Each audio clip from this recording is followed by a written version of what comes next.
Walt Disney once said, "If we can dream it, we can do it." If your dream is to live near Disney World, then you can do it, and I can help. Hi, I'm Realtor Victor Naraki, and I would appreciate the opportunity to make your dream a reality.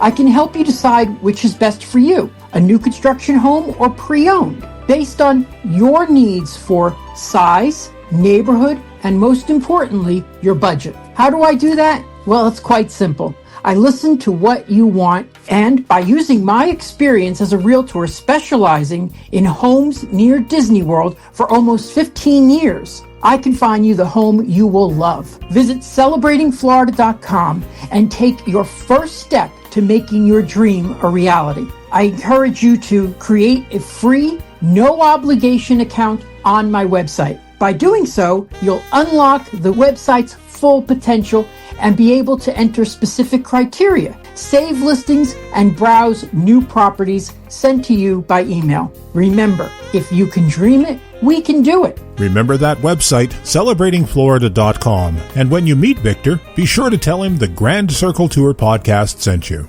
The Disneyland Limited, now leaving for a Grand Circle Tour of the Magic Kingdom. All passengers board. Star Tours announces the boarding of the Endor Express. All passengers, please prepare for immediate boarding.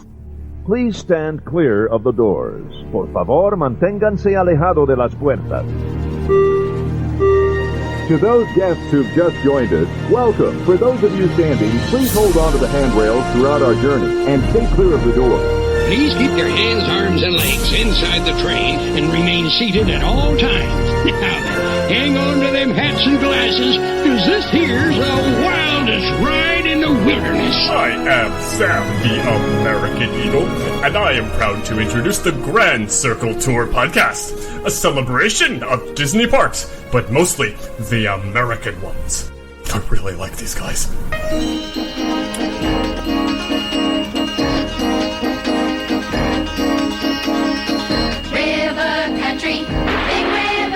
It's a hoop, it's a holler, it's a water jamboree.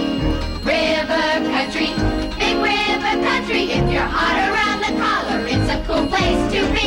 Hello, passengers, and welcome to another adventure of the Grand Circle Tour podcast. I am your host, Mission Comander Justin, and joining me on deck tonight are my two favorite co-hosts. First up, we have in the communications officer chair is Conductor Dan Hansen. How are you doing tonight, Dan? And what's up with you? Communications chair? I didn't know that's what I was doing today. We're going to be all screwed up. What's up with me? I have to talk about the show. I'm not sure if anyone's seen Win or Lose yet on Disney Plus. It hasn't gotten too much press, except there was a little bad press, which is a whole nother story. Okay, I'm sorry to interrupt you. For someone who has no idea what you're talking about, could you? Yeah, let me talk about it, because I think it's one of those things. And by the way, it was brought up to me by my 13-year-old son, who said, "Hey, Dad, you'll love this. You have to watch it." So it consists of 8 episodes. It's half-hour episodes. I think there's some that's only 20 minutes, so it's a quick watch. And it tells the story of a Little League team. And for those that don't know, I coach Little League. I coach junior soccer. So I'm big in the coaching youth sports community. And by the way, shout out to Massapequa International Little League, home of your 2023 softball World Series champions. Yes, you heard that right. Anyway, that's just a little plug for my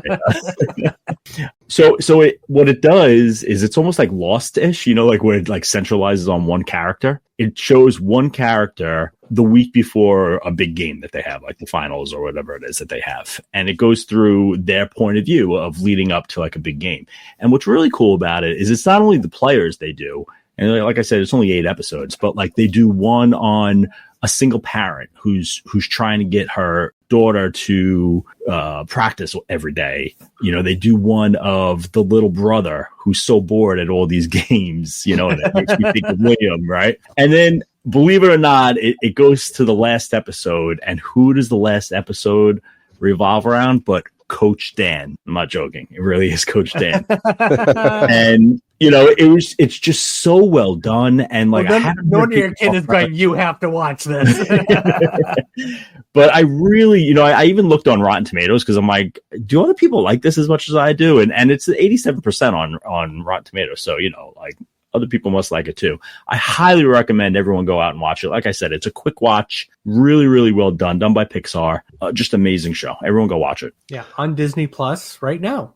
Yep, just the season finale was like 2 weeks ago, so pretty new. Yeah, Dan, I'm not lying. I had no idea what you were talking about when you started, and now I'm interested. I want to go see the one about the brother who had to sit through all of the. I had to sit through hours and hours and weeks and months of ice skating lessons for my sister. So I definitely I'm going to jump in there, and if I like it, I'm going to watch the whole thing. It's great. It's really good, and like I said, quick easy watch.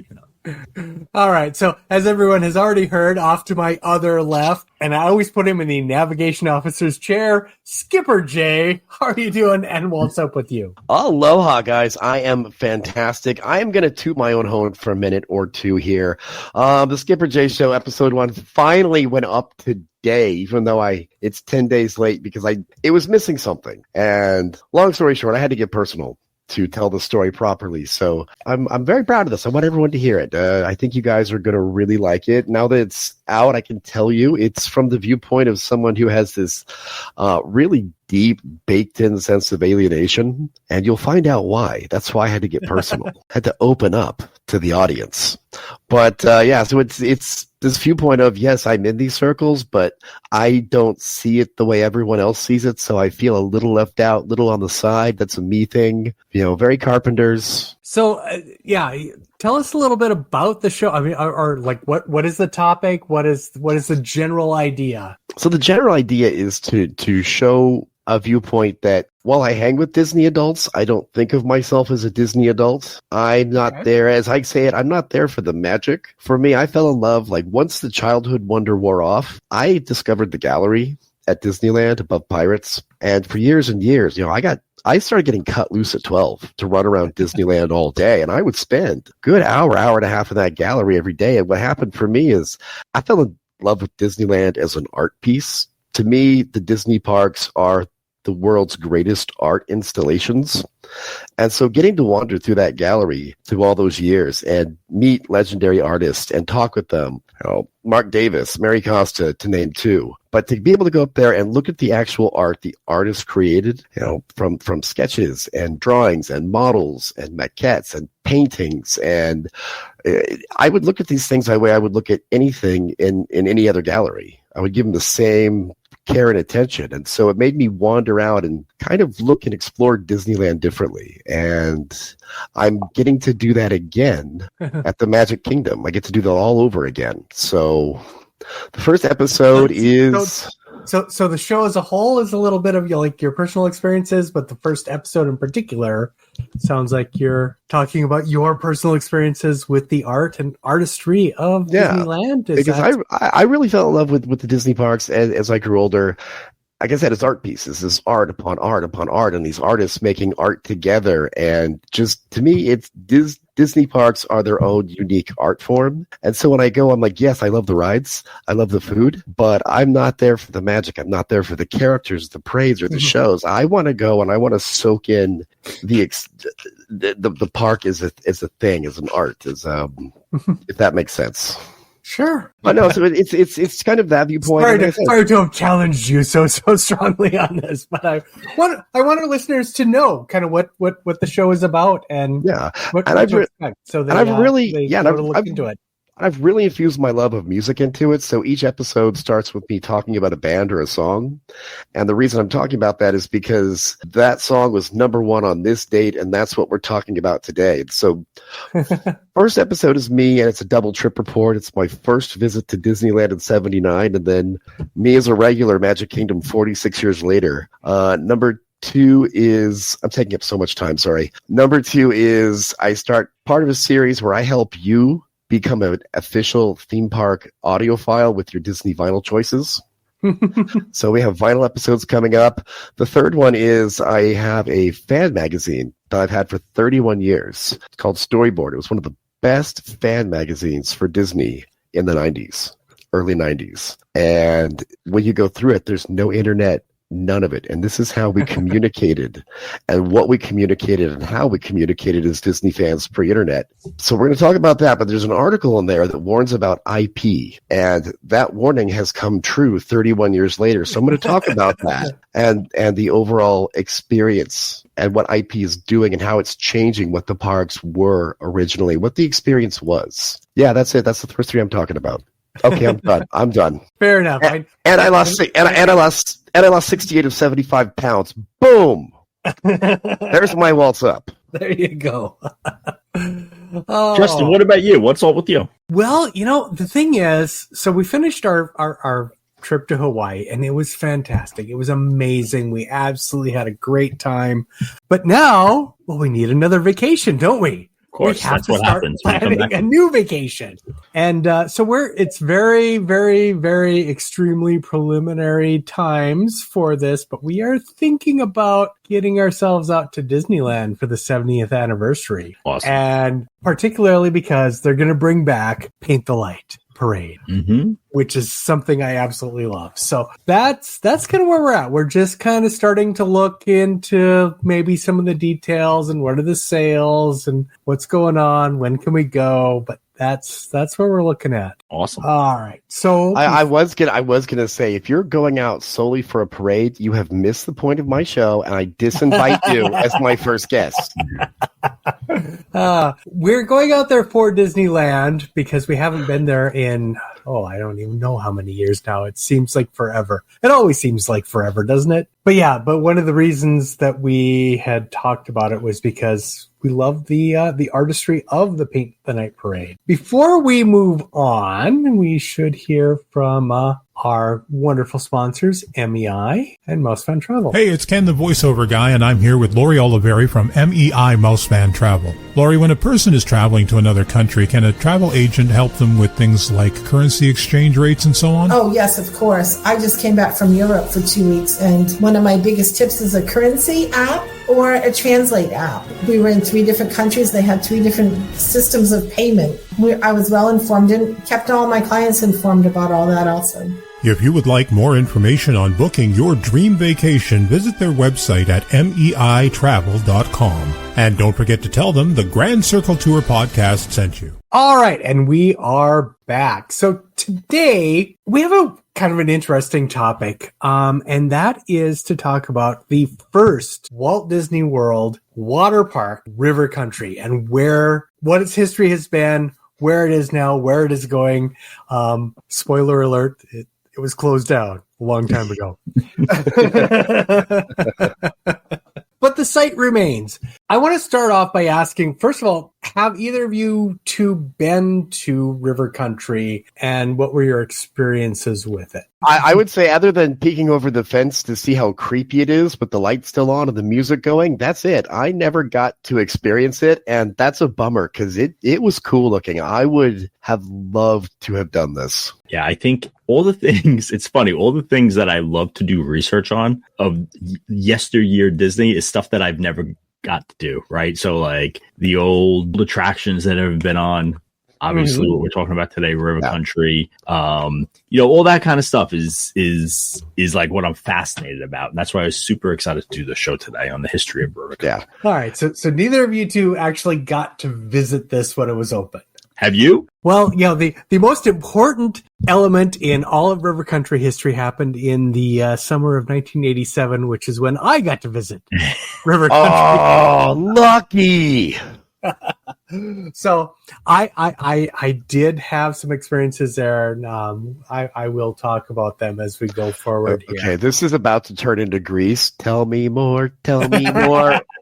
But let's start with where River Country itself started. So obviously, the Walt Disney World Magic Kingdom opened in like 1971. 1976, they opened their first water park, and they claim it was the first fully themed water park. The theme being an old-fashioned swimming hole in the style of what you would see during the time of, say, like Tom Sawyer and Huckleberry Finn. Yeah, Mark Twain-ish, right.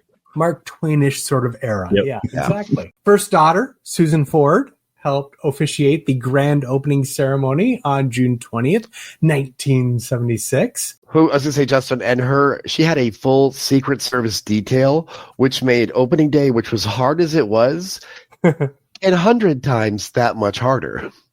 Oh, yeah. Disney does not have good experiences with Secret Service, do they? I think they they also stole away Richard Nixon on the monorail the one time. I mean, it almost caused an incident. And Gerald Ford, man, he was there in Dallas that day and on the War Report. So I wouldn't mess around with his daughter. So River Country itself was on the shore of Bay Lake out by the Fort Wilderness campground. It wasn't necessarily that easy to get to. Okay, you had to get yourself over to Fort Wilderness. The recommendation, I looked it up at the time, was like, the parking over by River Country itself was pretty limited. So what they said you should do is like go to the day guest parking lot at Fort Wilderness, get over to Gateway Depot, maybe take a ride on the Fort Wilderness Railroad. Cost you a whole 50 cents back in 1976. And I think we should like just remember what Disney World was back then in the 70s. It's not what it is now as far as scale. It really was the Magic Kingdom, and this. This is the point where it was still the Vacation Kingdom of the world, and this was all part of that vacation package where the Magic Kingdom was just a part of it. You could do River Country and play in the water, and so and forth. the only three places to stay on quote unquote on property right then was the Polynesian, the Contemporary, or the campground. Like that was it, right? So it was all in that area right there. It wasn't until like 88 when Caribbean Beach and Grand Floridian opened, so and that is kind of close, right? But then it kept expanding. So for the time, it seemed like a good spot, I would think, but still a little hard to get to. And I think as time went on, it got harder and harder to get to. Well, yeah, it was kind of hard to get to, but it was also pretty small. I mean, because Disney didn't know how successful a water park was going to be for this sort of thing. And just really quick, it's not so much. It's also the time it took to get to River Country, because it was like they're parking at the TTC and getting to the Kingdom. It was like by the time you parked for River Country and took a tram or whatever to get over there, that was a good half hour. Just think about now if you were to go to Hoop-de-Doo, right, and how much time you have to put into getting there. Just getting there, from where you are to there, Right. And you talked about size too. Only 4,700 guests. That was capacity for the park. Yeah, absolutely. And so, I mean, this is probably a good time to talk about like what the attractions were at the park as well. So first of all, there was Upstream Plunge, which is like 300,000 gallon. They call it a clean water pool. It's a chlorinated pool. Clean water. Right. Basically, your normal swimming pool kind of thing, big, and two water slides that would plunge you into it. And I will say, for my visit in 1987, I remember going on these. I remember going on this slide. How drop down into the water, and I think there were signs up that said, make sure you don't do this if you don't know how to swim well and whatnot. And I did not know how to swim well, and I ignored all the signs, and I did this anyway, because I could swim well enough to save my own life. And I've used that skill, such as it was. Just every time I went on this slide. The signs at River Country said "strong swimmers only." And I, to this day, I can kind of sort of swim, but I would probably do better if I had a life jacket. No life jacket. Going in anyway. Dan, we need to get him water wings when we have our meetup. Swimmies. And my only defense is like I was a 17-year-old kid, Yeah. I didn't care about my own mortality at that point. Yeah, the drop itself, I know because I've been on something like this at a water park in New York, but the drop itself is only 6 to 7 feet. It's a 7-foot drop, yeah. Yeah, exactly. And I think that when you're on it, though, it feels like it's 30 feet, right? Yeah. And you're dropping. But when you say only 7 feet, could you imagine Disney doing something like that now? Yeah. Well, you have to realize again, like this was opened in the 70s, and the world was a lot less concerned about safety back in the 70s than they are today. I'm going to preface every attraction we're about to talk about. Every single attraction at River Country proves that in the 1970s, only the strong children survived. It was survival of the fittest, because when we get into this, some of this stuff is really dangerous and would not fly today at all. Oh, so much of this would not fly. Yeah. You get past Upstream Plunge and go out to the rest of it. So the other part is Bay Cove. I mean, that's the other big area. Yeah. And that's probably what most people envision when they think of River Country, which looks like an addition to Bay Lake. Yeah, it looks like it's part of Bay Lake. And they actually used water from Bay Lake. They filtered it. They ran it through a boatload of filters, so it was not unfiltered lake water. Right. But it was still very murky. Yep. And we'll get into that. And it was built higher than the lake, so that the lake water couldn't go into the cove water. So the unfiltered cove water could go into the lake. Get in. But there was still it still looked exactly visually. It looked like it was just like the same lake kind of extended in. And so they had some stuff there. They had the barrel bridge, they had a boom swing, they had a tire swing. And again, this all kind of ties into this idea. Justin, can you explain the boom swing to our younger audience? Because again, this is something we did as kids that would never fly today. Why don't you explain the boom swing? Because I'll tell you what a tire swing is.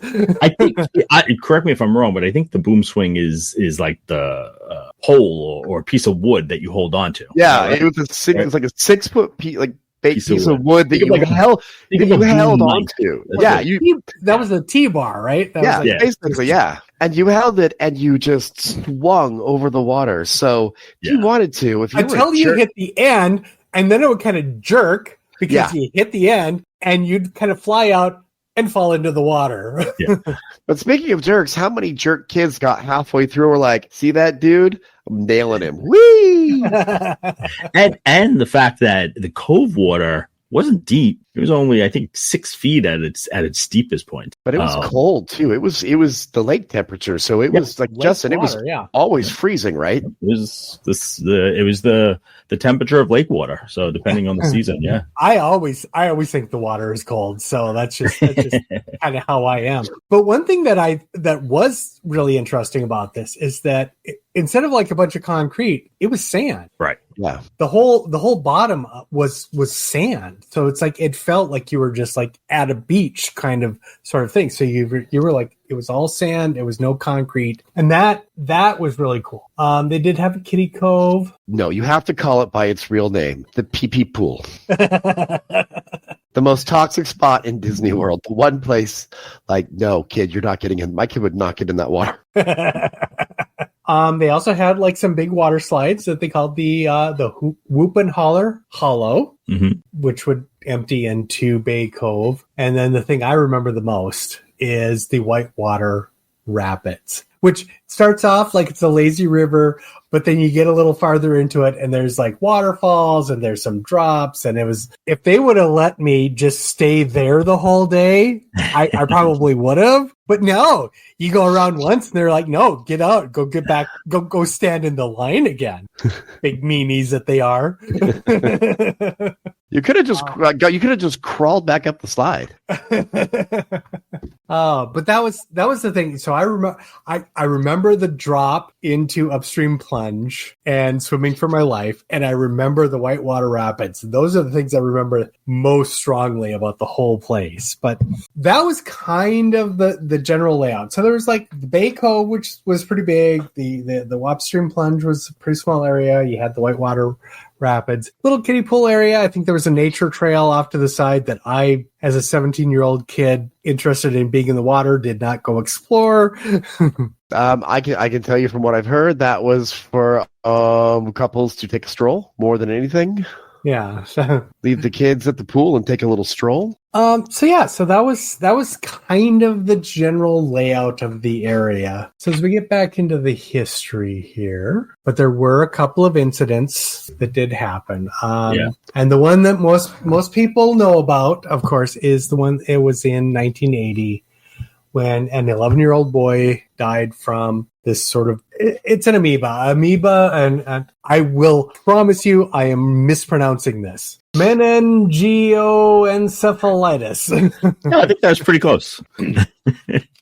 You know what? I'm not touching it. I'm just going to leave that in like that. So he was infected by this amoeba after being in river country. Yeah, and I think it's important to say, too, that before people start saying, oh, Disney, what the heck, that there were other children. I think it was like 3 or 4 other children in Florida, not in Disney, that also died that same summer. And here's the thing. I mean, this amoeba it's basically found in like a lot of fresh water in Florida. And as I understand it, it's like kind of every year. Well, this particular one, though, had a certain disease, and the disease that it gives you has a 95% fatality rating, whatever you want to call it. So if you're going to get it, chances are you're not going to survive it, right? So, and I think, and we'll talk about this a little later about the urban legend of why it closed, but, to say that this happened in 1980 and the park closes in 2002, is it, right? 2001. You're talking about a long time in between where there was no one just dying. If you have a 95%. But what I'm saying is like this amoeba in general is just in the freshwater. Exactly. Yeah. Florida. Like kind of every year, a few people do get infected. I mean, as you say, it's like sometimes there are deaths, but it's like it's not necessarily that often. But it's one of these things. It's like there's really nothing anyone can do, not even Disney. And they did find it in the water, but also Disney was doing a lot with their filtering, and I think they even kind of increased their filtering a little bit after that incident to make to do whatever they could to make sure something like that would not happen again. And this was also a time when I can't remember the year they closed. They said they stopped doing it, but in the 70s, you could go out from the Polynesian and swim in the lake water for hours, all day if you wanted to. Not far away from river country. I remember doing it in the mid 80s, late 80s. Lucky. And that was like a main part of our vacation. It was just hanging out in the lake. Yeah, at one point Disney basically said no one can swim in any of our lakes. I remember when I went back like later on in life. And I went through that period of my life where I didn't keep in touch with a lot of the Disney happenings, and I was shocked. I was like, "Wait a minute, we can't go on the lake anymore." Here it is, 1990. It was actually 1995 when there you Disney go. banned. Wow, I was a senior in high school, so it makes perfect all sense. Lakes. That was a long time for that water to finally get to that point of no.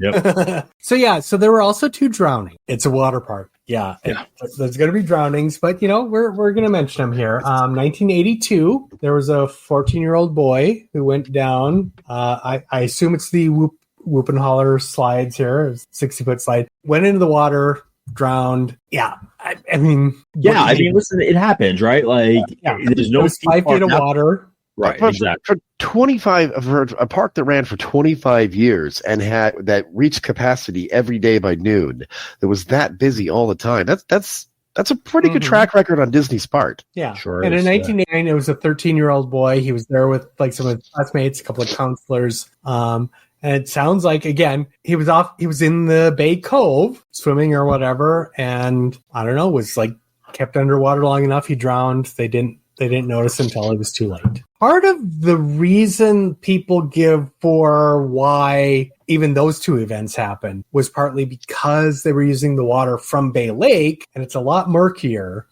than the cleaner water from your... Well, it was sandy. It was made to look... I mean, that was the cool thing about River Country is that rock work and the way it continued the story of like Tom Sawyer Island and Frontierland over into a Fort Wilderness area. And it looked impeccable. I mean, and it looked like it should. So, but But that water was Right. dark, like you said. If someone went down, it was far murky. I enough. mean, the water from Bay Lake itself was murky, but then like I say, so you also have all that sand that gets churned up with all of the people swimming and walking and whatnot through it all. That churns up the sand, which makes it even murkier. But yeah, it's like it looks great, but in terms of safety, it's a little harder than for the lifeguards to see when someone gets underwater and is struggling. Especially when the pool is packed with people just, armed, shoulder to shoulder. The one thing I do remember about being there is just how many people were there. And this was 87. This was after when this was probably not the most popular park. Right. Park in the place. Because, all right, so let's see here. We've got, well, actually, no, it was because it was 89 before Typhoon Lagoon opened. 1989, Typhoon Lagoon opened. So now we had a much larger water park. Right. Well, and it was easier to get to. And guess what? It quickly became more popular. Right. And, this goes back to Eisner, the Eisner days. And, Eisner has said many times that, one of his best/worst qualities of himself as a leader is his competitiveness. And he wanted everything to be a competition. And in the beginning, River Country opened just 6 months before Wet and Wild did, which was, known at the time as like the first major like water park out there. But Disney didn't think of it as competition. They actually welcomed it. Same thing with SeaWorld. When SeaWorld opened, they welcomed it. When Eisner took over, though, he made it a competition and he wanted everyone to stay on Disney property. And that's when the expansion happened. And that's when, things like, SeaWorld will always say that Disney was its friend. And then Disney opened up the Seas Pavilion to kind of like take away that, that was the reason that the Seas Pavilion was made. And that's also why things like Typhoon Lagoon and later on Blizzard Beach was open a couple years later to compete with Wet n Wild so that people didn't have to go out of Disney. And of course, MGM to Universal as well. Dan, and living here the last 2 years, I meet a lot of people, I talk to people, and people who've lived here a long time or lived here their whole lives will talk about Disney was a really good neighbor. Their attitude was a rising tide lifts all boats. Mm-hmm. And then you get about 5-6 years into Eisner, and it's like, psych, we're taking everything. Mm-hmm. Yeah.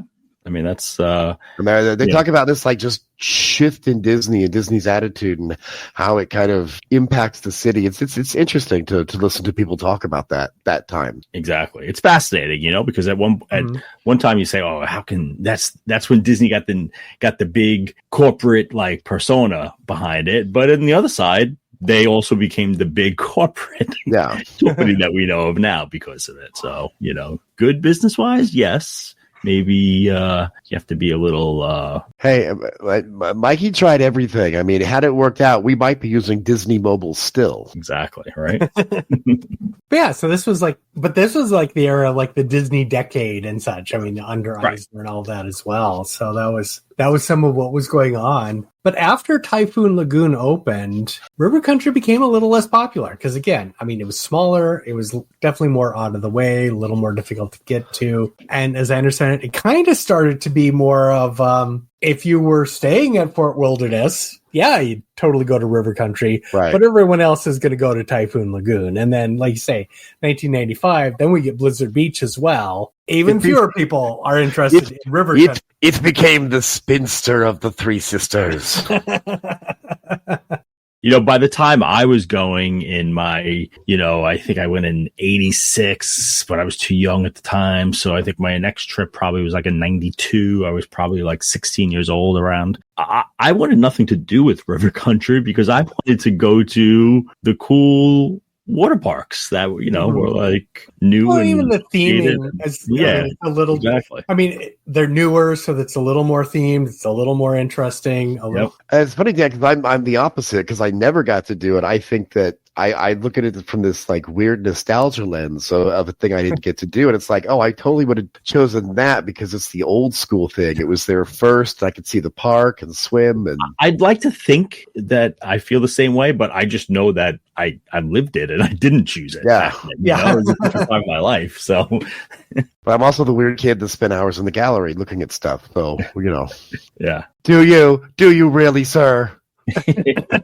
So kind of the next point of interest in this story, of course, is that every year, right, it will close down for the season, around about November, closes down for the winter, will open up again the next year.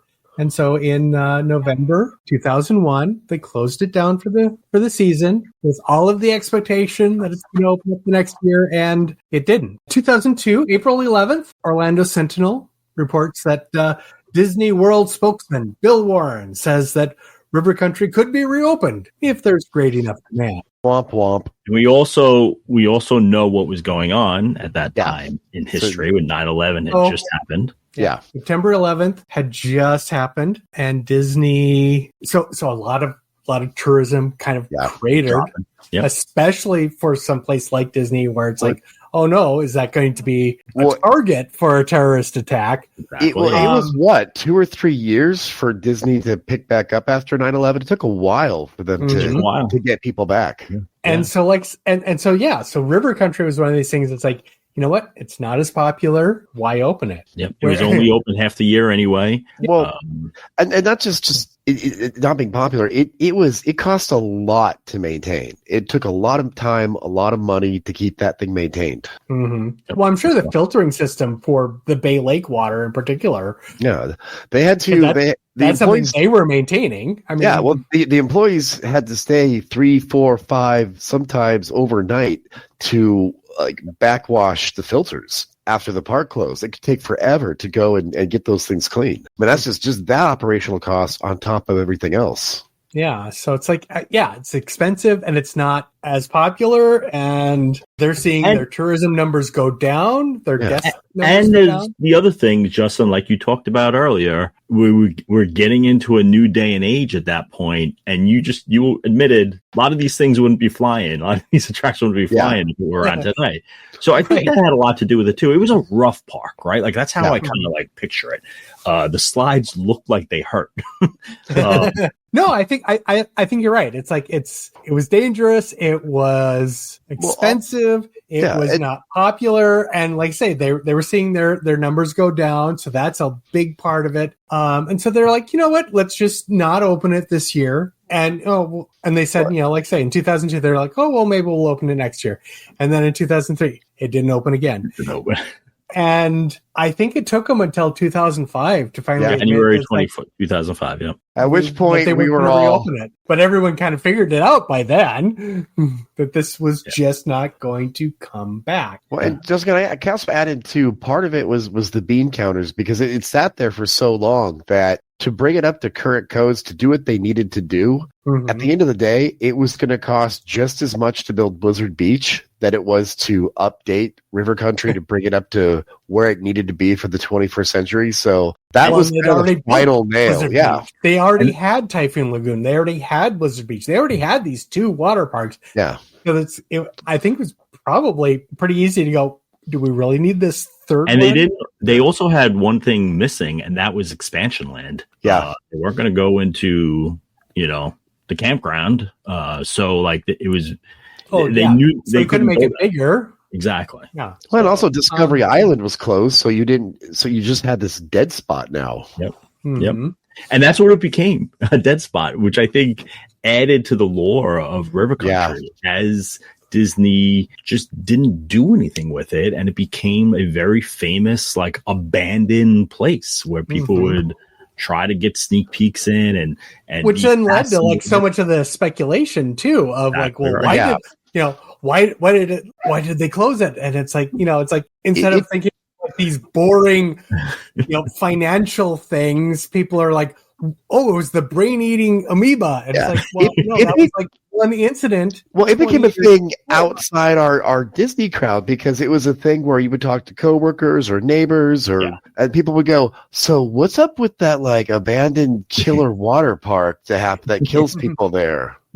People wanted to know. It became a thing of fascination. So they have an abandoned water park that does what to people? Right. And I think what Disney should have done is drain the pool earlier than 16 years later, because I think that's how long it took them to do that, and honestly, maybe take a bulldozer around and clear it out. But I don't know. Maybe Disney's smarter than we think they are, and knew that there was a little bit of mystery behind it that got people thinking and talking. At least.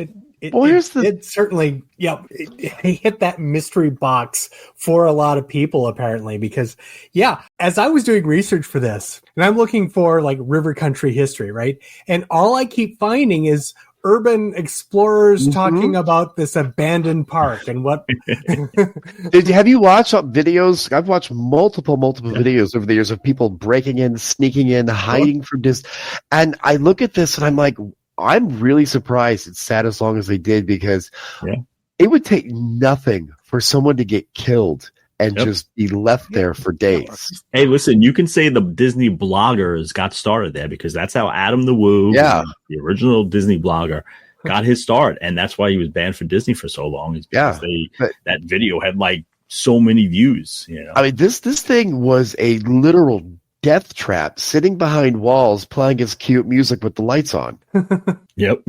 And I told you guys before the show, if anybody walked up to me and said, hey friend, let us break into an abandoned water park sitting on the edge of a lake in Central Florida, there would be no words. I would just slap you. Just slap you, grab you by the hair, and take you to State Street Justice Hotel. I mean, hospital. Like, okay, I'm sorry. You're clearly a moron. Let's move on.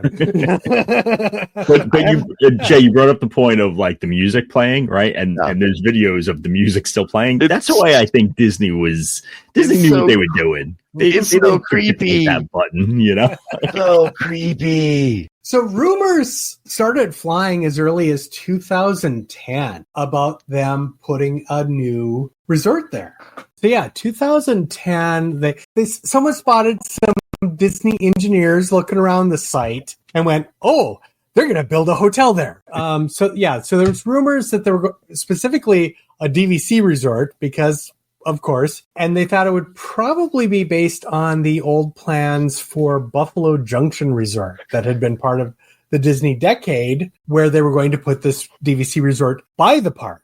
So they're like, oh, well, maybe they're going to just move it to where the park is. Didn't happen. Around 2016, they finally filled in the upstream plunge pool with sand. And in 2018, they finally announced, okay, we're going to build a DVC resort here. So October 18th, they said it's going to have a deluxe hotel and DVC property, 900 rooms and club villas built on the site. It's going to open in 2022. It was November 17th at Destination D.